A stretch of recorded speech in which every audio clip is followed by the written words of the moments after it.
Hey there, Scroll Army, how's it going? For today, we are doing the best precons of 2023 for new players. You can join the Screw Army by subscribing. Alrighty, so this, Merry Christmas, Happy Christmas to everyone, because this video will be coming out at Christmas time, and this will be the last video of the year as well for the channel. We'll be coming back in 2024 and doing some stuff there, but we'll be getting into that when we're getting into that next year. But Merry Christmas. Hope you have a great Christmas and New Year's. But for everyone who's here for the actual reason this video is here, the best precons for new players. So we did this for the 2022 precons. I'm doing basically the same thing, taking the idea of what are the easiest precons to get, which is usually this year's or the most recent year of precons that you can kind of get out there when you go to your local LGS or your Target or Walmart. These are the kind of precons that you're going to be able to see maybe on the shelves in a few numbers or JB Hi-Fi or whatever else it is. And actually be able to pick up. It's harder to get some of the older precons and whatnot. You can kind of build them if you really want to. So do tell me if you want to see some of the older precons, because I didn't do them before, but yeah, it's really hard to get your hands on them.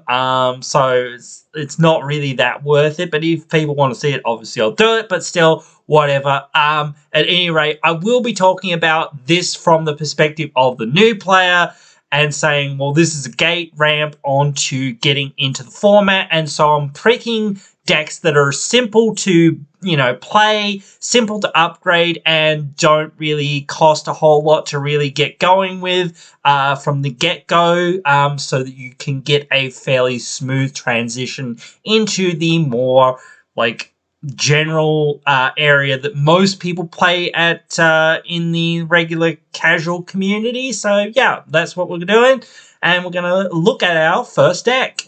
Alright, first off, we've got the Corrupting Influence deck. This is from Phyrexia All Will Be One. This is an Abzan deck, so green, white, and black into this commander deck. This is all about poison counters and proliferating and Phyrexians and all that kind of fun stuff that they kind of came out with in the Phyrexia set. The deck list is pretty good on its basis. It does need a few upgrades and things like that, obviously, as all precons do, but it's a pretty decent base to start with. And to sort of get into playing a fairly straightforward deck. The commander does a lot of the work for you, which a lot of the commanders tend to do in the format. For the most part, people like those commanders because they're simple to kind of get value out of, because it's right there in the command zone and you don't need to really overthink too much about getting too far into what's in the deck list that much. It does help the commander do what it's doing, and the commander helps the deck do everything else that it's kind of trying to do. So that is one of those things that a lot of decks kind of do.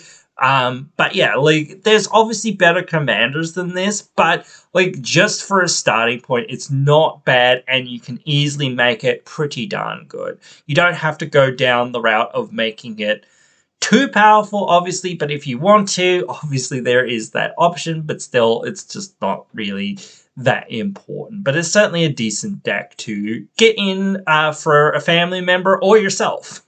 Next up, I've got the Calary Charge precon. This is the Esper precon, which is blue, black, and white. And this is a Knight tribal, basically, deck that does sort of require some shenanigans with doing milling and graveyard stuff and whatnot, but it's alright. I think it's pretty decent.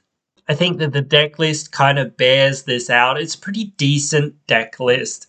As always, they all need upgrades because no precon is perfect. I mean, no deck is really perfect until you get into sort of CDH and that sort of thing, but still, that's not really the purpose, I think, of like gaming. To me, at least, my like way of gaming is just gaming for fun, and if you find it fun, you know, it's all good. I don't really think you need much more than that. But the fact that this commander can effectively work from the command zone and you don't have to cast it. Like, if you cast it and it's on the field and it does stuff, then it can do even better, obviously. But being able to be just sitting there in the command zone and you're getting free value off of it is just insane. This is probably the best commander that they printed this year, and it's pretty dummy proof because you don't even have to cast your commander to get value off of your commander being your commander, which is really strong, which is why they kind of didn't do this mechanic again. They only did it back in, what was it, like 2017 or whatever it was. So yeah, they haven't done this mechanic a lot. I think it's a pretty powerful mechanic, and a lot of people were like especially with Edgar and that kind of thing, like being like, this is just too good. Like, but the other ones weren't that amazing. I mean, the cat one was all right when you had a double strike cat or whatever, because effectively give it 6/6 and whatnot. But still, like, just getting knights and whatnot, and you know, getting to draw cards and discard cards, and you know, working in the graveyard and that sort of thing a little bit isn't too bad. I always think the deck should think about, you know, recursion and doing that kind of thing, getting things back from your graveyard. And this does help you do that on your commander, which is pretty darn good. Like I say, it's a really good place to sort of start if you want to get in yourself or you want a friend to get in, because it's simple to play. Like, you don't have to cast the commander if you don't really want to, and the deck can function perfectly well without it. Like, you can get it later on if you really want and just get things back, which is pretty good. Plus, again, it works with itself, so basically you can discard something and then put it back into play with its own ability, like if you hit, like, which is pretty likely because it's a flyer, so that's pretty good. Up next is a pretty similar deck, the Riders of Rohan. This is a Jeskai deck, so blue, red, and white. It isn't quite as good because the commander actually has to be on the field, but that's like 99% of real decks in EDH and in Commander. Your commander, you actually need to cast your commander. It's not nearly as busted and broken as the last one that just sits in the command zone and gives you free value, but it's still real good. One of the big things about deck lists in these is like balancing the colors for what you're kind of trying to do, and like at least this one is pretty balanced. Like, white, I think, is like your main color in this. You like, white gives you a lot of the like bodies and knights that are, and things that actually care about knights and things like that. Blue, like, I guess it's there for like counter spells and other like shenanigans, maybe some card draw and things like that, which is definitely things you want. I don't even know what red's giving you. Like, maybe it's giving you a few Boros cards. Like, really, I don't know. Like, so thinking about like what gives you like the real like powerhouse cards and the way you're weighting your deck, you're almost playing a white deck with just like blue and red kind of sprinkled throughout, because white is just so good at doing night stuff and the other colors don't really have much of that. There are a couple of cards that, you know, kind of deviate out of that, but like there are like a very few exceptions realistically. But again, like, you know, like not realizing that this is pretty much a white deck or a mono white-ish deck in the mana base and in like that regard is one of the big things. You really need to weight this more towards white, and there's going to be more really good white cards that you want to put in this. So yeah, red and blue are just going to sort of disappear. There's not very many really good red and blue knight tribal support kind of things. There aren't none, like I said, but there aren't a lot. So just focusing it on like the white stuff that gives you a whole lot more of the value and the best things is the best way to go with this. It's definitely worthwhile thinking about, though. It's not obviously as good as the last one, but still it's kind of fun and interesting. Next up is the Sliver Swarm precon deck. It is a little bit more expensive of a deck to kind of get, but it is definitely worth it. And I know that some people will think that you can't build slivers on a budget, but I think you can. So yeah, like slivers are pretty of an expensive dollars-wise kind of tribe, and it is tough to build it on a budget. Obviously, but again, when you get into the game more and more, you will start wanting to put in some of those more expensive slivers that do more things for what you're kind of doing. So it's a process of, like taking cards and upgrading it slowly throughout time if you really, really want to, if you really, really enjoy it. I know most of these have been tribal commanders and whatnot, but that's kind of one of those things. A lot of the best and easiest commanders to learn and to upgrade and cheapest to sort of upgrade and make good are these kind of tribal decks that sort of, like get you a good gateway into the format. And this is another one that really works well. Even on a budget, you can still make this deck work really well and not have to spend a whole lot of money on it to make it work well. So I think there's a few people that will disagree with that, but you honestly don't need the more expensive slivers. There's a couple ones that you kind of really want, but like you don't honestly need them. Like, and again, if you really want them, you can just proxy them. Like, that's not that big of a deal, like, or whatever, or just if somebody does say it's a big deal or whatever, you're going into a tournament of some sort and they don't allow proxies or whatever, which again, I don't get because I don't go into tournaments anyway, but whatever. Just be like, okay, well, I still have all the cards that I had from this. Just slip one of the other cards that you had back into the deck and just play it like as it was without the proxy. Like it's that simple. Just slip something back in and don't even worry about it. People will probably, react the same way when you play a Sliver tribal deck because they're pretty infamous, but still, it's one of those decks that is great once you kind of get past like the idea that this needs to be expensive. Next up is the Fey Domination Recon. This is a Dimir deck, so blue and black. Again, tribal. Tribal's pretty easy and it's pretty good. I honestly don't think you can kind of play this wrong, but the commander can matter quite a bit. Unfortunately, I always feel like the commander or the fairy type tribal support that you've kind of gotten for this whole thing isn't really there quite with the commander yet. But that's my perspective of it. But still, like, you can play these commanders or even one of the other commanders that's in this deck list and not have that big of a problem with it. I think, like, this is probably the most difficult one in terms of, like, decks to play because it is a more controlling deck and you've kind of got to be aware of what's going on at all times kind of thing. And you've got to leave your mana up quite a bit to be able to react to what people are kind of doing. So you need to be on the ball all the time kind of thing and be able to sort of, react and do what you need to do when you need to do it, because otherwise you sort of can lose very easily, because it is like a lot of these decks are just aggro decks. At least this has ways to protect that aggro by like countering spells and things like that and whatnot, or protecting its board in different ways and things like that, or recurring things and that sort of stuff sometimes.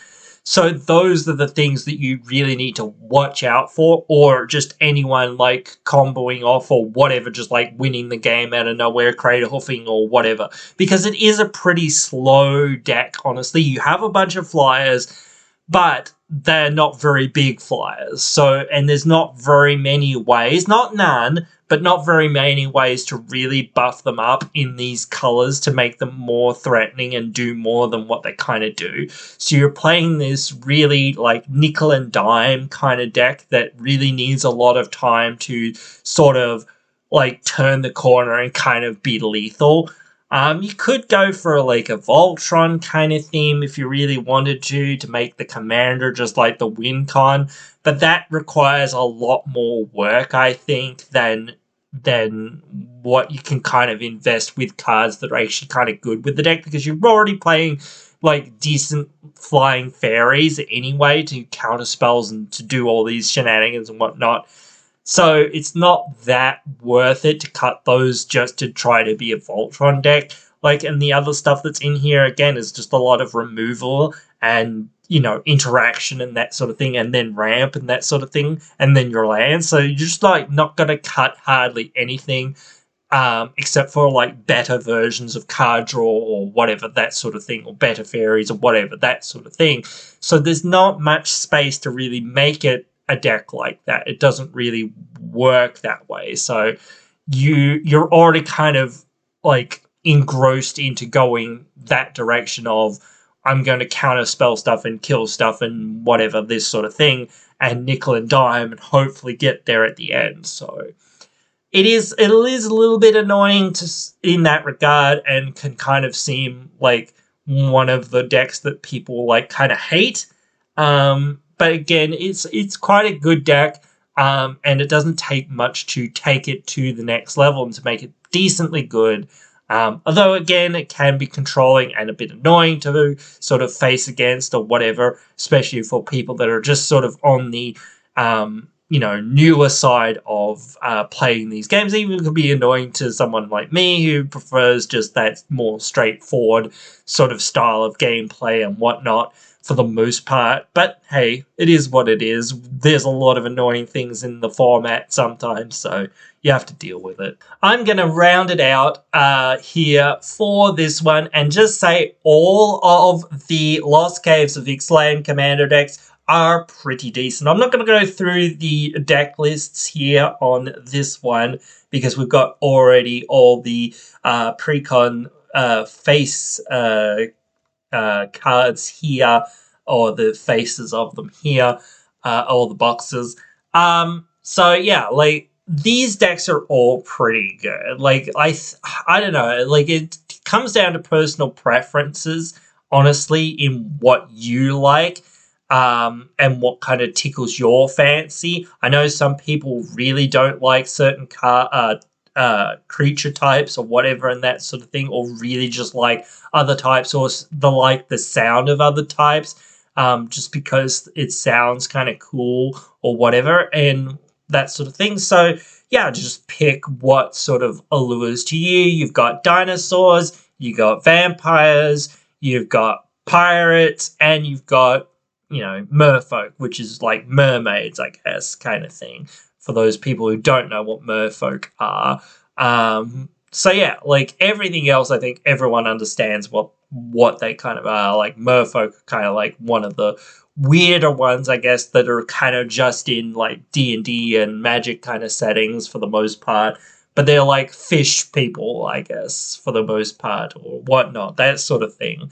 So yeah, like, I think, like, almost honestly, I think the Simic deck or the Merfolk deck is like one of the best ones, honestly. That and the Dinosaur deck, those are pretty darn good decks. But the other decks aren't bad either. They all have their strong suits. I think, like, the Vampire deck might be, like, the one that's the least interesting in a lot of ways, because it's like, well, you've already got like Edgar Markov or a lot of other really great commanders that are in the same theme and in the same idea as this kind of thing. So it's kind of tough to like have the commander and what this deck's specifically doing kind of stand out so much.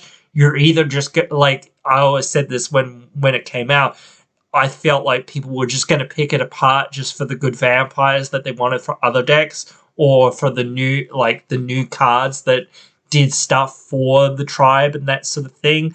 Like, there are other, like, obvious, like, Teysa Karloff and whatnot commanders even in the deck list. So again, like, you can be doing all of that stuff as well. So it's tough for this one to sort of stand on its own 2 feet, but all the other ones are really cool. Like the Velociraptor has some of that, like, issues with, like, Gishath being just, like, one of the best dino commanders. But at least, like, Gishath's in the deck as well, so it's just like, well, that's a pretty easy kind of commander to, like, play around with and to kind of get value out of anyway, so it doesn't really matter. And I don't love Gishath myself, but, like, I guess it's just one of those things. It's very powerful what it does, but those are those decks. That is my picks for the best precons for new players out of the list of ones from 2023. What did you think? Let me know down there in the comments below. Hope you've enjoyed. Hope you'll join me again in another one.